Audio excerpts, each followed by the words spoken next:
Welcome to FraudExpose. My name is Lori Maddock, and today I'll be speaking with some cyber fraud experts about online job scams.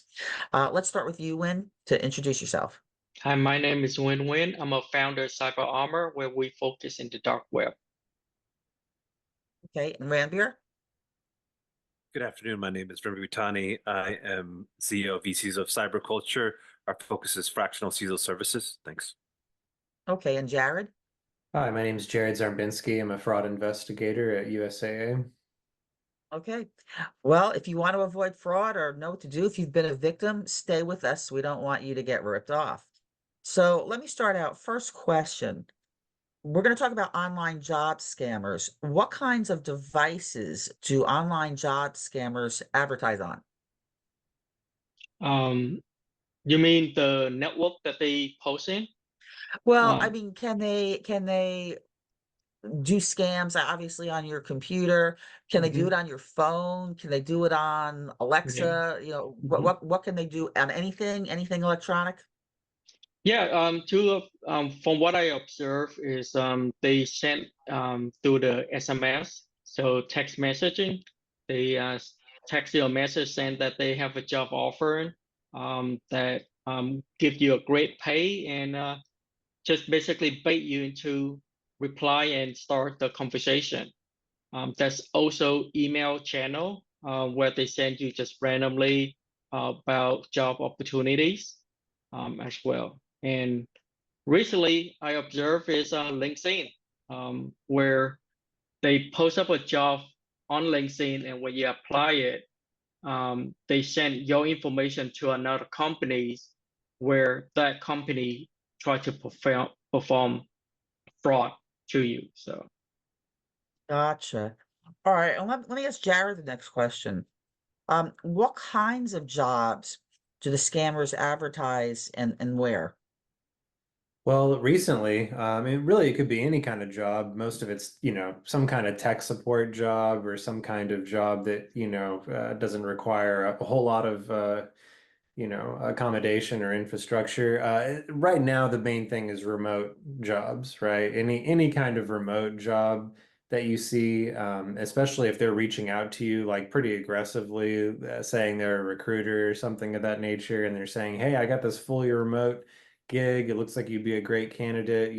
Can you, tell me more and about your information and stuff? And, would you like to talk?" And anything like that, there are remote jobs out there, but I think all of us it's probably safe to say that all of us realize that they're kind of becoming more few and far between and more in specialized roles now at this point in the job market currently. And so unfortunately, ever since the pandemic, especially, and pretty much, even before that to some degree, there's been a lot of remote job scams like this where people offer remote work. And there's a lot of people that are looking for that. And so it's really enticing to them and they just kind of want to see how far it goes. And that natural desire of them to find that kind of gig just plays right into the hands of the fraudsters, unfortunately. Gotcha. I mean, I've seen a lot when I'm in different groups on Facebook, people advertising these Amazon jobs that pay an outrageous amount of money. And, some people will catch it right away and they'll write scam, so other people don't kind of get stuck in that because if you go to the person's profile, right, you can kind of see if they have zero friends and it's probably a scam. But are there scams on things like I was looking up crypto, Bitcoin, the old stuffing envelopes, online social media and chat, Telegram, WhatsApp. I also know on LinkedIn, I've had people try to move conversations to WhatsApp.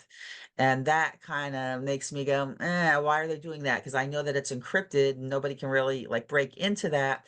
So when Right. they want to take it off of whatever, it's like Messenger. If you sell Mhm. something on Facebook Marketplace and they want to take it out of Messenger to WhatsApp, to me, that's sort of a hint that, right, it's probably a scam.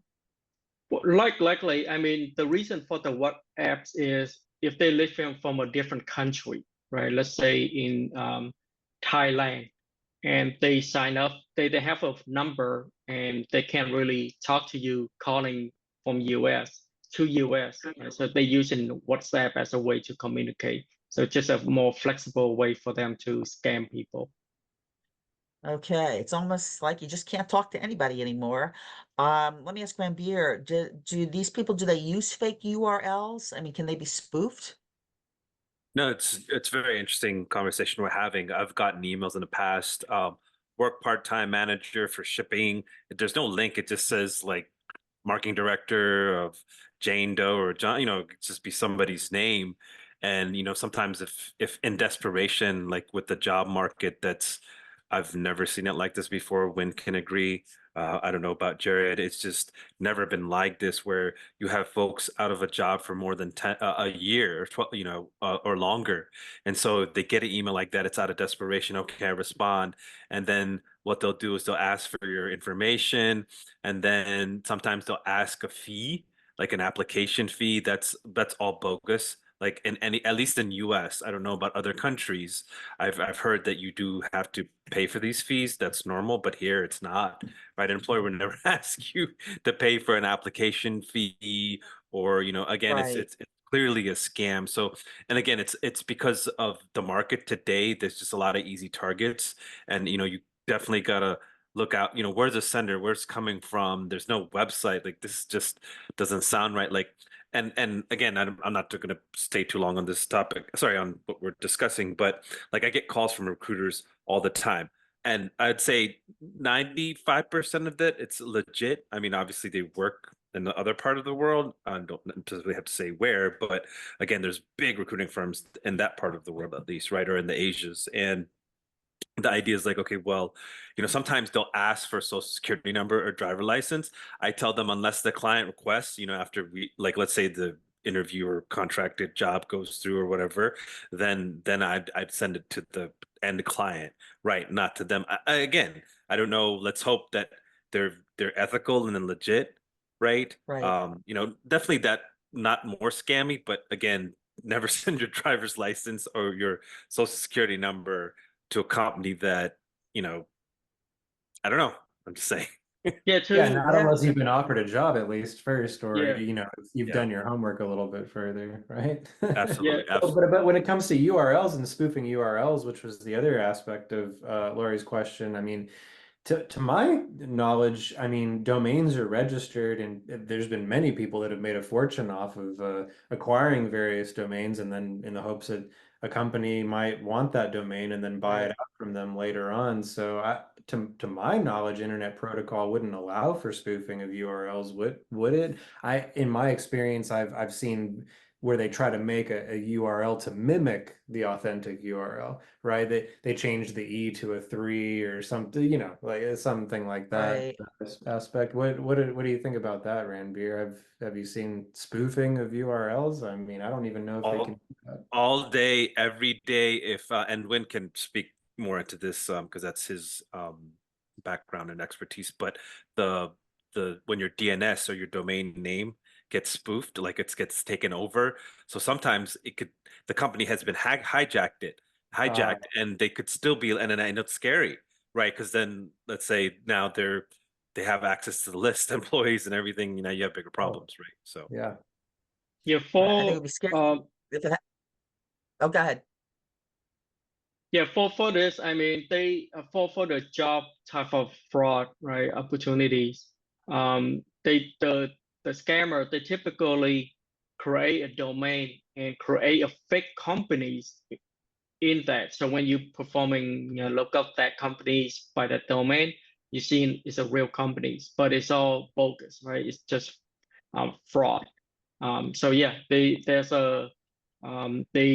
setting all that up, and it's the going back to the feed one, which is the important part because that's the scam, right? So the offer is you work 5 hours a week for about $3,000 to $4,000 a week, right? That's too good to be true, Right. and for you to apply for this position or get this position, you have to upfront, let's say $1,000 or $500 to them, and that is the scam. So once they took that money, they're gone, disappear from you, right? So Yeah.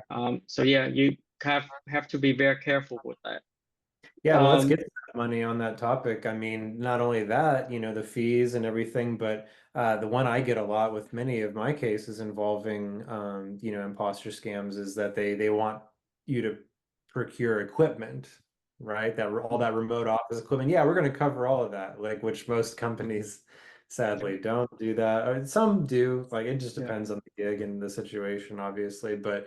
Yeah, we want you to buy all that. And then, but we're going to send you emails of all these like fake looking checks that you take photos of and then RDC into your account to do it and then sell it to people. And then the instructions just get way complex and yeah, complicated. And you're just like, well, this is like, no, like yeah, that's not a typical job onboarding experience, shall we say. yeah. Well, So sorry, go ahead. going to the process of onboarding, like what Rambir mentioned earlier, is the recruiter should never ask you any personal information about you, right? All they need is the resume and they send it to the companies. Once you discuss during the interview process, once you go to the next level of getting hired, then they do the background check. That background check is where they would provide, you have to provide some information. Typically, like your information on the resume should be enough already, where they can identify who you are. So you should never, I never give my social security to anyone, my date of birth to anyone. So just be aware of that. If they ask for those type of information, just hang up and move on. Well, Okay, but a lot of the jobs are only offered online. Nowadays, like I think Indeed or Monster as examples, they're scanning it, looking for keywords. So how do you really know if the job is real short of calling the actual company? To me would be the only way to confirm that it's a real offer, right? well, they It's, said, sorry, go ahead. go ahead. Yeah, not to interrupt, but they'll send you like an I-9 form. They'll send you a legitimate contract. Like all of this would like they have it, again, they wouldn't be sending you that if they're not offering you employment. To add one more thing to Wen's point and what Jared said earlier when he talks about equipment, it makes me think, and I don't know if Wen and I had this conversation, but where somebody got an actual job offer and then they asked them to pay for their laptop, which is rarely unheard of, at least here in the US, right? And then they kind of got suspicious and then they like obviously they, cut ties or whatever, but like that's another scam. It's like that's how and Oh, again, like the excitement of getting a job opportunity and to find out that it was a scam going through that process. I mean, I don't know about you, but emotionally, if you're in a dire need of a job and people's got bills to pay, everybody does, right? And it's just like right. I don't understand the whole point of scammers doing this, and sometimes it just makes me want to know the mind of a scammer and why they do these things. It's just Simple. Yeah, it's not a Make good place, the mind of a scammer. yeah. it's very simple. It's to make money. That's all they Yeah. care about. So Yes, it's yes, yes, but why are they doing it? Like, do they have families that they have to support?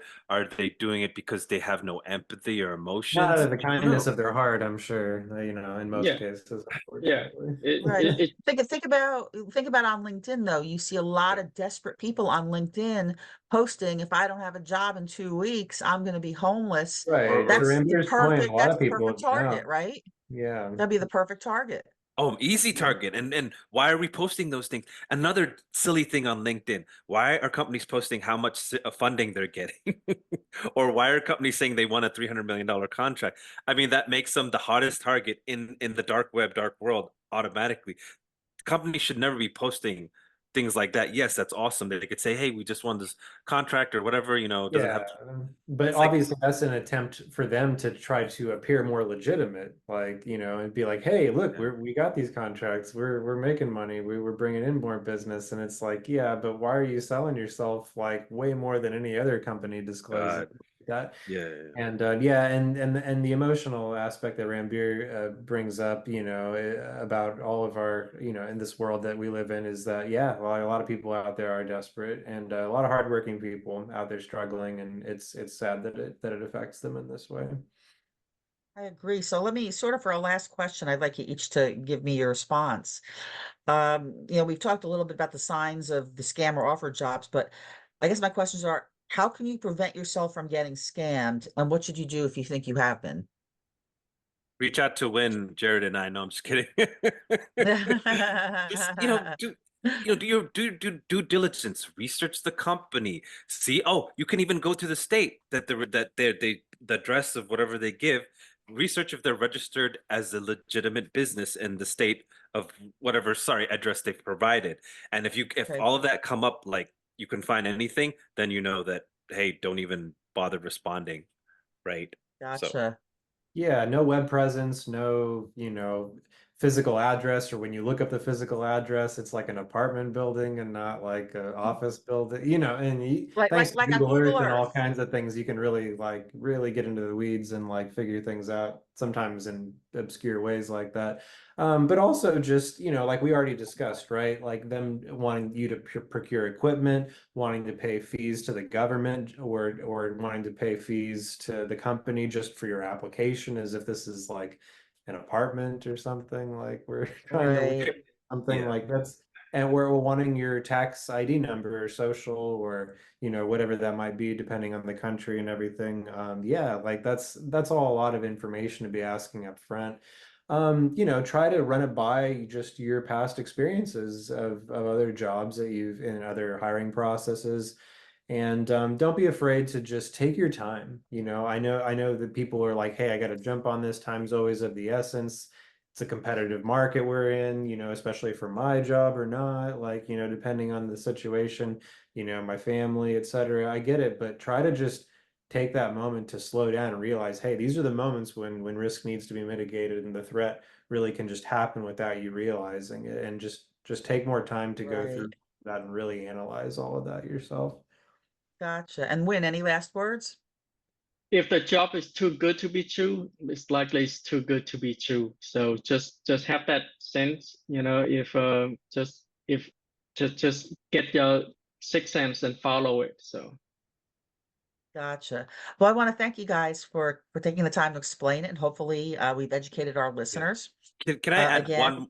Can I add one more sure. thing? Sorry to interrupt, Laura. That's okay. So one thing I forgot to bring up. So I'm in the government contracting space. Eventually, plan to go after those opportunities. So what I've been seeing as far as like they pose as legitimate companies saying that they can help you win contracts, and again all of this stuff is free, or your taxes pay for it, like the sam.gov, let's say, is a big website with a lot of government contractors registered their unique ID, and some of them will say okay, they'll quote you like $6,000-7,000 to do all of that stuff for you, but they don't know what they don't know unless they do, and some of them are just, it's kind of scam. I mean, they seem legit, but it's kind of scammy because they're not going to tell you you could do all this stuff for free. Obviously, they're trying to look to make a fast buck. So Right. those are another things you got to watch out for too, especially if you're trying to go in that realm or start a business in that realm. There's a lot of free resources and materials that a lot of these folks that want to get into the government contract space that don't know what they don't know, and it's unfortunate because sometimes they fall prey and they're out 7 to 10K. Um, it's just really Big sad. Sorry, bucks. that's one thing I added. No, that's all right. All That's a good right. point. Well, yep. Well, I want to thank you guys for doing today's show.